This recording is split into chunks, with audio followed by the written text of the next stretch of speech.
जिसका तूने खाया उसी में तूने छेद किया। चार चार बच्चे पैदा करके तेरे को आस की बारी है, चार बच्चे पैदा करके थू है तेरे पे।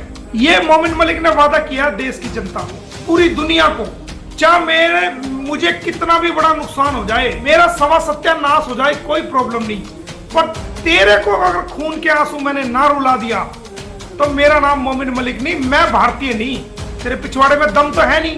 तू सीमा के कंधे पे रख के बंदूक चला रहा है, स्क्रिप्ट दिख रहा है, तू रोज रोज कागज निकाल के, तू यहाँ की कोई नेता है, तू यहाँ की अभिनेता, तू है कौन, तेरी औकात क्या है? और तू कह रही है कि उनके परिवार के लोग कैसे रहते होंगे।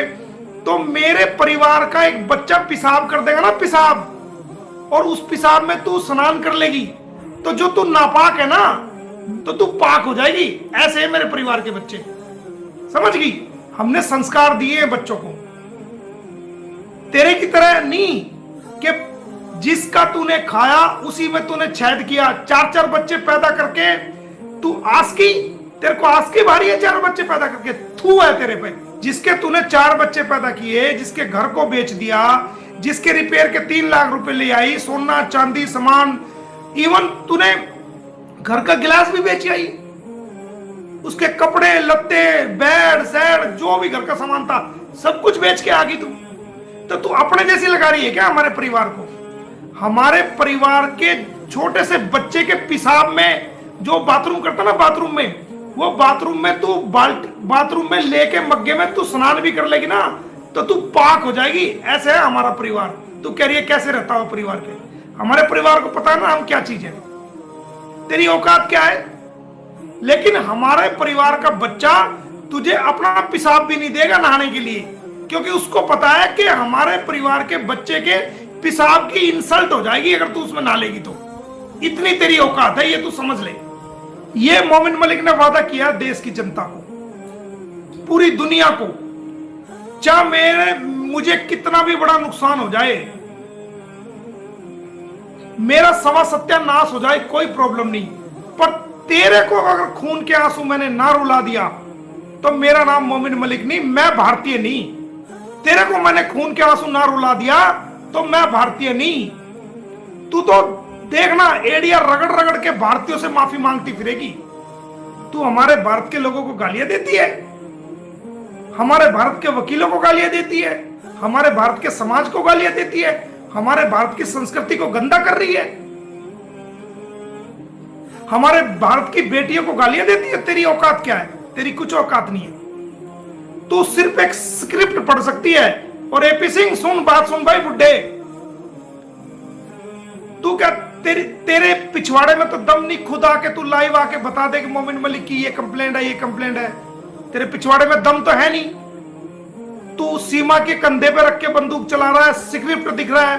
अगर तू अपने बाप की औलाद है ना बेटा, हराम की औलाद नहीं है, तो तू खुद पढ़ना स्क्रिप्ट आके मीडिया पे कि ये कंप्लेंट है जी। तुझे पता है कंप्लेंट झूठी है, फंसेगी सीमा, फंसेगी सीमा, फंसेगी, जेल भुगतेगी सीमा, भुगतेगी, कार्रवाई होगी, मोमिन मलिक सीमा के खिलाफ करेगा, तू बच जाएगा।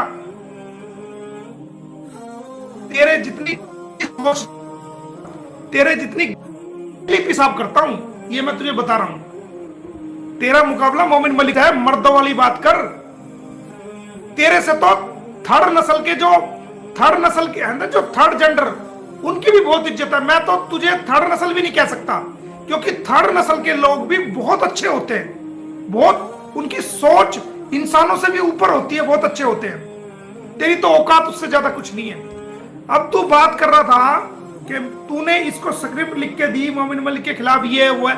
अरे मैं भुगतूंगा ना, मैं देख रहा हूं ना मेरे खिलाफ। तो जब इंसाफ की आप लड़ाई लड़ोगे, बिकोगे नहीं, झुकोगे नहीं, और उस गरीब इंसान को या उस अमीर इंसान को जिसके साथ जुल्म हुआ है उसको इंसाफ दिलाओगे, तो दुश्मनी तो होंगी, कंप्लेंटें भी जाएंगी, एफआईआर भी होंगी, गोलियां तक चलेंगी। तो उससे डर जाएंगे हम? अरे उससे डर जाएंगे ना। तू डरता होगा, मोमिन मलिक नहीं डरता, समझ गया? बाबा राम रहीम बरनामे वाले, सरसा वाले, उनको सजा हो गई थी। तो जो हनीप्रीत थी, उनकी मुंह बोली बेटी थी, हनीप्रीत को जब अरेस्ट किया गया तो उनको कोर्ट में पंचकुला पेश किया गया। तो हनीप्रीत की मां जो थी, क्योंकि मीडिया ने हनीप्रीत को बाबा राम रहीम के बारे में गलत आचरण दिखाया था, तो हनीप्रीत की मां ने मुझे वकील किया था। राखी सावंत ने हनीप्रीत के बारे में बहुत ज्यादा गलत बोला था। तो हनीप्रीत की मां मेरे पास चैम्बर में पानीपत आई थी, उसके फादर आए थे, उसका भैया था, उसका मौसा था, मौसी थी, पूरा परिवार मेरे पास आए थे और मुझे वकील अपॉइंट करके गए थे। मैं नहीं गया उनके पास, एपी सिंह की तरह मैं नहीं, जहां हाईलाइट मसला देखो वहीं जाके टांग अड़ा देता है, मैं नहीं गया, खुद चल के मेरे चैम्बर में आए थे, मुझे साइन करके दिया, मुझे अपना वकील अपॉइंट किया। तो मैं हनीप्रीत की मां का वकील था। तो मैंने उस गंदगी को जो राखी सावंत और दूसरे अखबार लिख रहे थे उनको नोटिस देकर वो बंद कराया था, मैं उसका वकील था।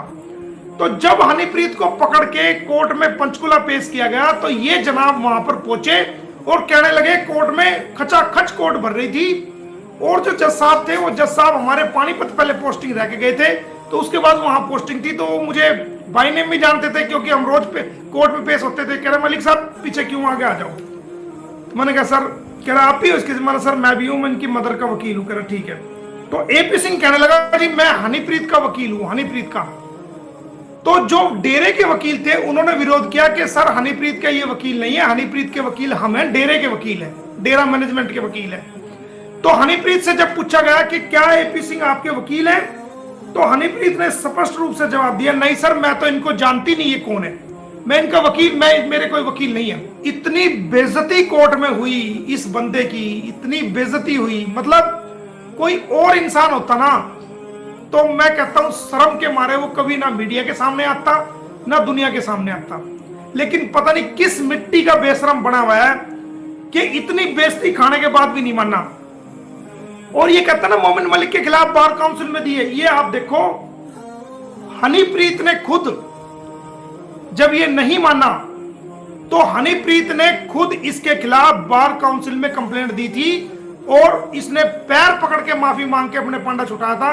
ये देखो हनीप्रीत ने एपी सिंह के खिलाफ दी शिकायत, ये देखो ये गूगल पे मौजूद है। बिना वकील होते हुए ये मीडिया में बाइट दे रहा था, मैं हनीप्रीत का वकील हूं, हम ये करेंगे, हम वो करेंगे, उसको गलत अरेस्ट किया गया, उसको ये किया गया।